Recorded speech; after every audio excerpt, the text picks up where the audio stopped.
إكراه على الملك والنقاء بالله الشهيد وأشهد أن لا إله إلا الله وحده لا شريك له وأشهد أن محمدا عبده ورسوله لا نبي ولا رسول له. Jemaah sholat isya, sholat tarawih serta sholat witir yang berbahagia. Mari dalam kesempatan kali ini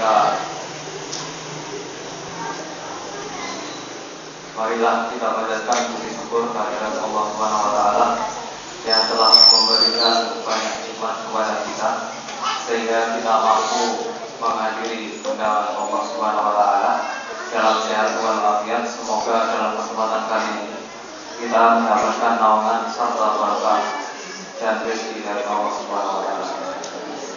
Dalam kesempatan kali ini kami akan mengupas tentang suatu riwayat. Ada sedikit pertanyaan. Yang pertama yang akan saya bawakan di sini adalah seorang tokoh. Jadi beliau ini yang pertama adalah seorang pemimpin, dan yang kedua beliau juga menjadi seorang pemimpin juga berusukan juga sama seperti pemimpin kita sekarang.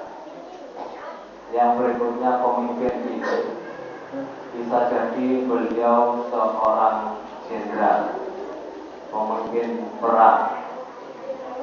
Berikutnya seorang teman yang baik, seorang yang mampu memberikan perhatiannya, rasa bahagia dan kagum sampai sekarang. Dan beliau juga telah wafat, sudah lama meninggalkan kita.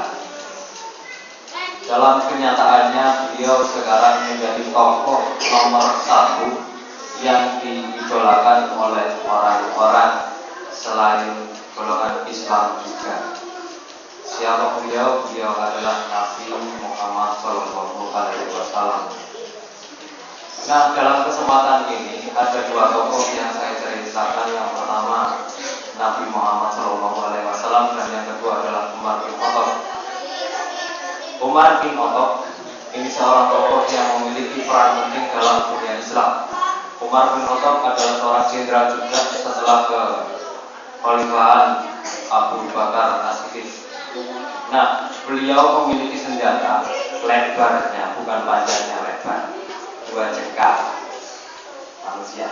Nah, ketika berperang, jadi 10 kepala atau 15 kepala kafir Quraisy dalam peperangan itu terpisah dari badannya. Itu Umar bin Khattab.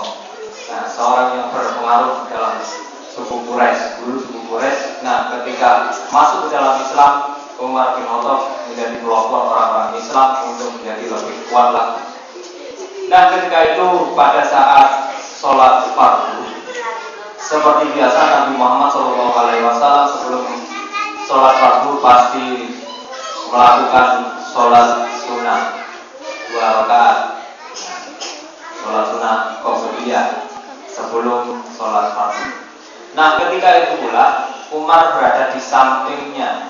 Pada saat di samping Rasul Shallallahu Alaihi Wasallam, Umar mendengarkan sesuatu ketika Rasul Shallallahu Alaihi Wasallam bergerak. Ketika rukuk ada bunyi kerotok,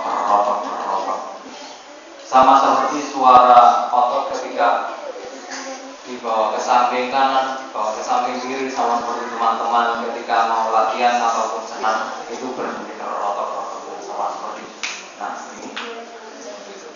Nah, ketika itu pula terlintas dalam pikiran Umar bin Khattab bahwa Nabi Shallallahu Alaihi Wasallam menderita sakit. Ditunggu gerakan selanjutnya. Ketika sesudah rukuk, nah, baru berikutnya gerakan apa? Sesudah rukuk, gerakan berdiri. Nah, Sami Allahu liman hamidah. Itu biasa dikenal dengan gerakan apa?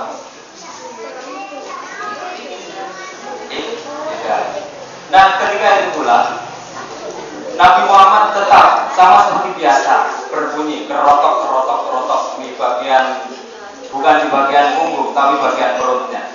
Nah, sampai sholat terakhir si Umar tuh ingin tahu. Nah, ketika sholat sunnah selesai Rasul, baru Umar mendekati Rasul. Wahai Rasul, kekasih Allah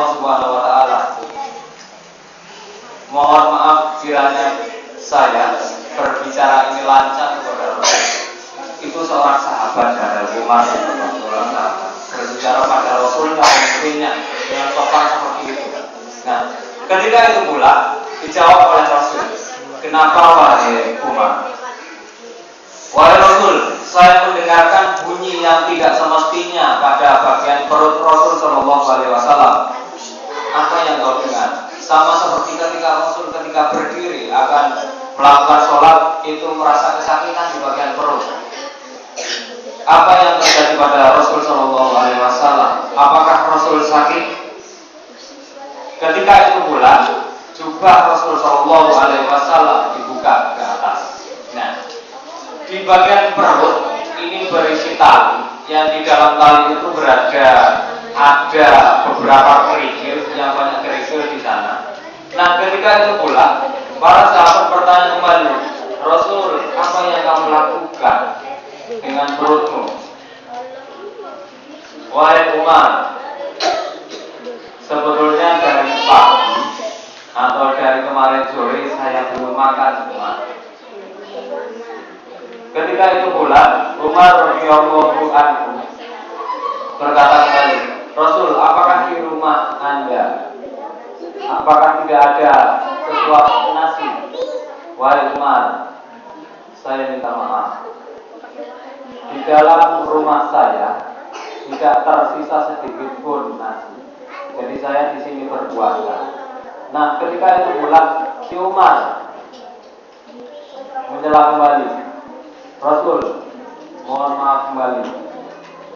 Kami sebagai umat Anda, saya sebagai anak buah Anda kalau misalkan sekarang. Nah, kalau misalkan seorang pemimpin kiranya meminta sesuatu pada umatnya, pasti akan diberikan. Nah, ketika itu Umar radhiyallahu anhu itu seorang pemimpinnya juga saudara itu pedagang yang kaya.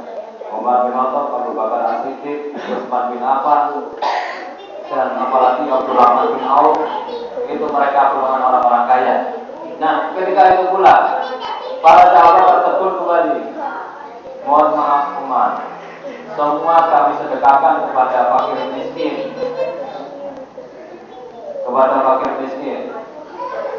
Rasul, maaf, kiranya saya menjelang kembali. Engkau seorang pemimpin kami.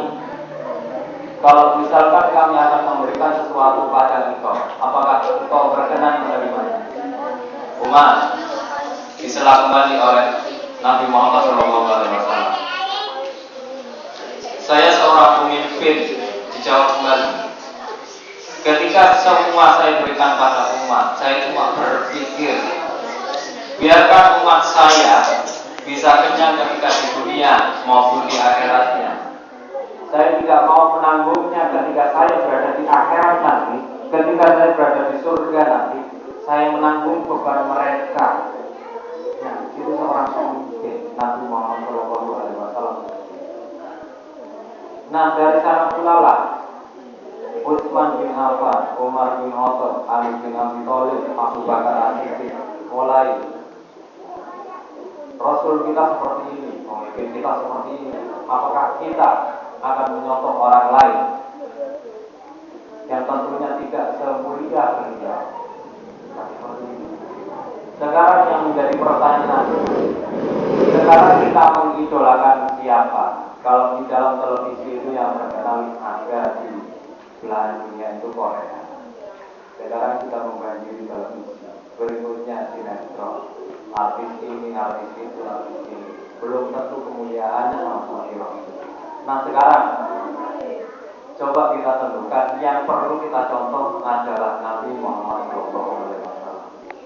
Mungkin itu sekedar tentang pelajaran dari beliau, seperti dari kisah beliau yang mungkin bisa kita teladani bahwa di dalam bulan Ramadan ini perlu kita mensedekahkan beberapa bagian dari harta kita. Kalau misalkan saya memiliki uang Rp1.000, Anda sedekahkan berapa, setengah atau seperempat atau seperberapa dari sedekah Anda akan memberikan kebahagiaan ketika nanti kita berada di akhirat. Semoga dalam kesempatan kali ini, dalam kita mendapatkan ilmu ini, kita mendapatkan naungan serta rahmat Rasul Shallallahu Alaihi Wasallam. Mungkin kiranya itu yang dapat saya sampaikan. Adapun hal yang kurang berkenan, saya minta maaf yang sebesar-besarnya. La haula wala quwwata illa billah. Assalamualaikum.